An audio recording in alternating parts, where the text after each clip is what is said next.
बातचीत पटरी पर आ रही है, ठीक उसी वक्त दोनों देश एक नया विवाद लेकर सामने आ जाते हैं। अब बीते 24 घंटे में मिडिल ईस्ट वॉर में क्या कुछ हुआ, सबसे पहले फटाफट अंदाज में आपको ये समझना चाहिए। अमेरिका की सेना ने वीडियो जारी कर कहा कि उसने ईरानी झंडे वाले एक जहाज को कब्जे में ले लिया। अमेरिका कह रहा है कि उसने जहाज पर गोलीबारी की, उसे जब्त कर लिया गया क्योंकि उसने कई चेतावनियों को नजरअंदाज करते हुए नाकेबंदी को क्रॉस करने की कोशिश की। पिछले सप्ताह ईरानी बंदरगाहों की नाकेबंदी शुरू होने के बाद से इस तरह की पहली घटना है। ईरानी जहाज पर हमले के बाद ईरान ने कहा कि अगले आदेश तक होर्मुज बंद रहेगा और उस पर ईरान अपना कंट्रोल नहीं छोड़ेगा। ईरान ने कहा कि वो होर्मुज से गुजरने वाले जहाजों की सुरक्षित आवाजाही सुनिश्चित करेगा, लेकिन उसके लिए जहाजों को ईरान के नियमों को मानना होगा। ईरान कह रहा है कि होर्मुज में मुफ्त में सुरक्षा नहीं मिलेगी। इधर इस्लामाबाद में संभावित पीस टॉक राउंड 2 को लेकर सस्पेंस जारी है, क्योंकि ईरान ने अभी तक इस बैठक में शामिल होने के बारे में कोई जानकारी नहीं दी। ईरानी विदेश मंत्रालय के प्रवक्ता इस्माइल बघई ने कहा कि फिलहाल अगली बातचीत को लेकर कोई प्लानिंग नहीं है, न इस बारे में कोई फैसला लिया गया है। ईरान के नए सुप्रीम लीडर मुस्तफा खामेनेई को लेकर बड़ा अपडेट आया है। एक सीनियर ईरानी अधिकारी के मुताबिक हमले के वक्त मुस्तफा अपने परिसर में मौजूद थे और मिसाइल के धमाके की लहर से उनके पैर में हल्की चोट आई, लेकिन उन्हें कोई गंभीर चोट नहीं है और बाकी किसी तरह की चोट की जो खबरें चल रही हैं वो गलत है। गैस और तेल के जखीरे वाला देश ईरान इस वक्त ऊर्जा और ईंधन की कमी का सामना कर रहा है। ईरान के राष्ट्रपति मसूद पेजेश्कियान ने कहा कि देश इस समय ऊर्जा और ईंधन जैसी चीजों की कमी का सामना कर रहा है। उन्होंने कहा कि इन समस्याओं से निपटने के लिए सही योजना और जनता के सहयोग की जरूरत है। तो मिला जुलाकर अगर बीते 24 घंटे की कहानी अगर हम देखें तो यही बात बता रही है कि भले ही ईरान मैदान में टिका हो, लेकिन ईरान के लिए आने वाले दिन और भी मुश्किलों भरे होने वाले हैं और इसके आसार इन तमाम खबरों को देखकर, इन तमाम तस्वीरों को देखकर जाहिर किए जा रहे हैं।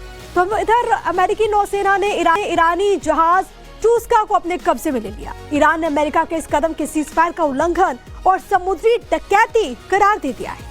अमेरिका कह रहा है कि उसने जहाज को कब्जे में लेने से पहले तकरीबन 6 घंटे तक उसे वार्निंग दी, लेकिन ईरानी जहाज ने अपनी स्पीड को कम नहीं किया। इधर इस्लामाबाद में पीस टॉक राउंड 2 की टेबल भरी सज चुकी हो, लेकिन अब तक ईरानी डेलीगेशन वाली कुर्सियां खाली ही हैं, सूनी ही पड़ी हुई हैं। ईरान ने साफ कह दिया कि वो इस बैठक का हिस्सा नहीं बनेगा, जिसका मकसद साफ है कि बर्बादी के मुहाने पर खड़े ईरान की शर्तों का वजन अमेरिका की धमकियों से कई ज्यादा हो चुका है। लेकिन अब सवाल ये है कि आखिर वो शर्तें कौन सी हैं जिन पर ये बातचीत अपने अंजाम तक नहीं पहुंच पा रही। तो चलिए ये भी आपको समझा देते हैं। सबसे पहले न्यूक्लियर प्रोग्राम। तो अमेरिका ये चाहता है कि ईरान अपने अत्याधुनिक समृद्ध यूरेनियम को, यानी कि जो उसके पास इनरिच्ड यूरेनियम है, बड़ी संख्या में अत्यधिक समृद्ध यूरेनियम को उसे सौंप दे। न्यूक्लियर हथियार न बनाने की ठोस गारंटी दे। यूरेनियम संवर्धन पर सख्त सीमाएं लगाए। अमेरिका इसे नॉन नेगोशिएबल मानता है। ईरान न्यूक्लियर कार्यक्रम पर एनपीटी यानी कि नॉन प्रोलिफरेशन ट्रीटी के तहत अपने अधिकारों की मान्यता चाहता है। वो पूर्ण संवर्धन का अधिकार मान रहा है इसे, लेकिन हथियार नहीं बनाने का वादा कर रहा है, जिस पर पेच अभी भी फंसा हुआ है। दूसरा महत्वपूर्ण विषय क्या है, वो है स्ट्रेट ऑफ होर्मुज। दरअसल दुनिया के तेल व्यापार का लगभग 20% हिस्सा इसी होर्मुज स्ट्रेट से होकर गुजरता है और इस पर ईरान अपना नियंत्रण और टोल ट्रांजिट फीस वसूलने का अधिकार चाहता है। लेकिन अमेरिका होर्मुज को पूरी तरह से खुला और सुरक्षित रखना चाहता है, वो भी बिना किसी टोल या फिर ईरानी कंट्रोल के। तीसरा, ये सबसे इंपॉर्टेंट है, ईरान के फ्रीज एसेट्स।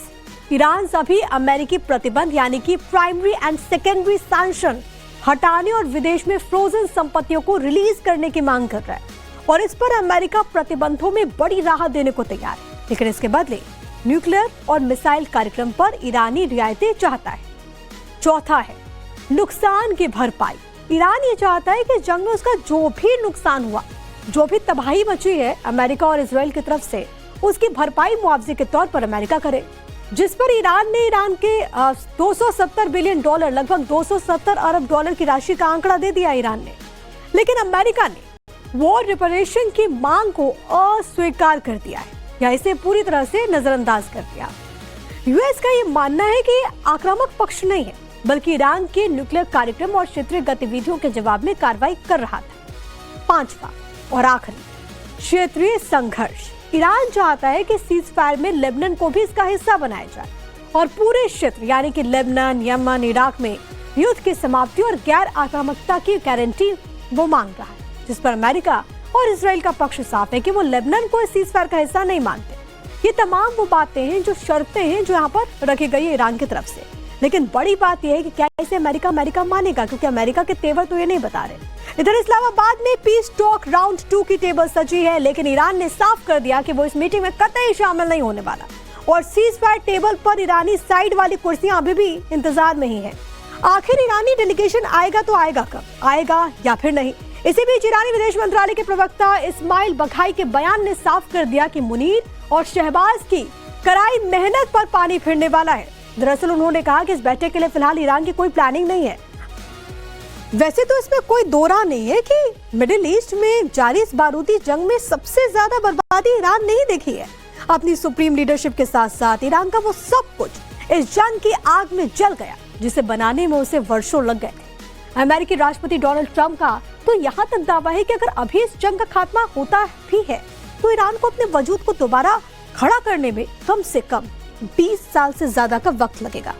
चलिए अब जरा समझिए कि ईरान को अब तक उसके मुताबिक आर्थिक नुकसान कितना हुआ और वो इसकी भरपाई कैसे चाहता है, ये भी हम आपको जरा समझा देते हैं। दरअसल ईरान का ये दावा है कि उसे कुल 270 अरब डॉलर यानी कि 3500 करोड़ रुपए प्रतिदिन का नुकसान हुआ है और इतने बड़े नुकसान की भरपाई ईरान के लिए जाहिर है कि आसान नहीं होने वाली।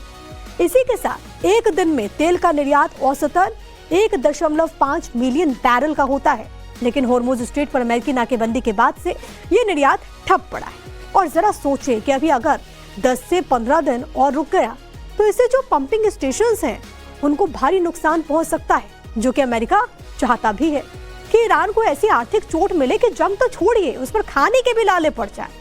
मार्च में कमाई की अगर बात करें तो 5 मिलियन डॉलर, लेकिन इस कमाई के मुकाबले अप्रैल में आधी कमाई होना भी मुश्किल है, क्योंकि तेल के निर्यात की तस्वीर यह है कि लगातार होर्मुज स्ट्रेट पर अमेरिका के शिकंजे जो कसे जा रहे हैं, इसके बाद यहाँ से निर्यात कर पाना लगभग नामुमकिन सा लगने लगा है।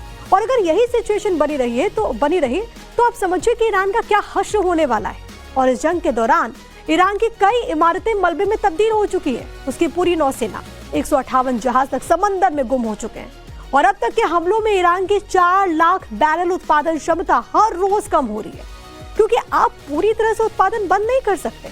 और जब बहुत ज्यादा उत्पादन कम किया जाता है तो उससे जो पंपिंग स्टेशन हैं जाहिर है कि उसको भी नुकसान पहुंचेगा। स्टोरेज कैपेसिटी आपके पास सीमित होती है और कुछ इसी तरह का मंजर अब ईरान को देखना पड़ रहा है। इसके अलावा एक और इम्पोर्टेंट विषय है, वो है अर्थव्यवस्था। इस मामले में अब ईरान के बुरे दिन शुरू हो चुके हैं। ऐसा माना जा रहा है कि आने वाले दिनों में ईरान की अर्थव्यवस्था में 10% की गिरावट देखी जा सकती है और इसकी भरपाई कर पाना ईरान के लिए आसान नहीं होगा। इसी से छटपटाकर ईरान होर्मुज स्ट्रेट पर टोल की बात कर रहा है और इसके जरिए होर्मुज स्ट्रेट से गुजरने वाले हर जहाज से वो उगाही करना चाहता है। और लगभग 47 सालों से लगातार बढ़ती पाबंदियों के बाद अब इस जंग ने ईरान की बर्बादी की आग में घी डालने का काम कर दिया। दशकों से अमेरिका, यूरोपीय संघ और संयुक्त राष्ट्र के आर्थिक प्रतिबंधों की जंजीरों में जकड़ा ईरान अब युद्ध के अतिरिक्त बोझ तले दबता जा रहा है, जिससे साफ है कि एक तरफ पुराने प्रतिबंध और अब जंग का मलबा ईरान को सांस तक लेने नहीं देगा। दूसरी तरफ ईरान में आयात लगभग ठप पड़ने से बाजारों में अनाज, तेल, मांस, दूध जैसे जरूरी खाद्य पदार्थों की कमी हो गई है। नतीजा क्या हुआ? नतीजा यह है कि कीमतों में भारी उछाल हो रहा है। ब्रेड, अनाज 140% तक, तेल और फैट्स में 200% से ज्यादा, जबकि मीट, डेयरी प्रोडक्ट्स 115 से 135% महंगे हो चुके हैं। कुछ सामानों पर तो कुल बढ़ोतरी 200 से 400% तक पहुंच गई। आप सोचिए क्या हाल हो रहा होगा वहां की जनता का। साफ है कि ईरान में जंग के साइरन अभी भले ही शांत हो, लेकिन बर्बादी के साइरन फुल ऑन बज रहे हैं और इसी वजह से जनता त्राहिमाम कर रही है। ये युद्ध लंबा खींचे, ना वो अमेरिका के पक्ष में है ना वो ईरान के पक्ष में।